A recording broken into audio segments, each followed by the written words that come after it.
علیکم۔ شروع کرتی ہوں اللہ کے نام سے جو نہایت مہربان اور رحم فرمانے والا ہے۔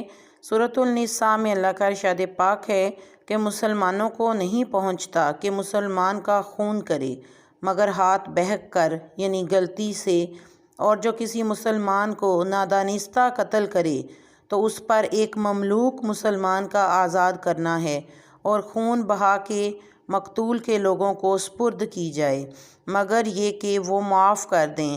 پھر اگر وہ اس قوم سے ہو جو تمہاری دشمن ہے اور خود مسلمان ہے تو صرف ایک مملوک مسلمان کا آزاد کرنا، اور اگر وہ اس قوم میں سے ہو کہ تم میں ان میں معاہدہ ہے تو اس کے لوگوں کو خون بہا سپرد کی جائے اور ایک مسلمان مملوک آزاد کرنا۔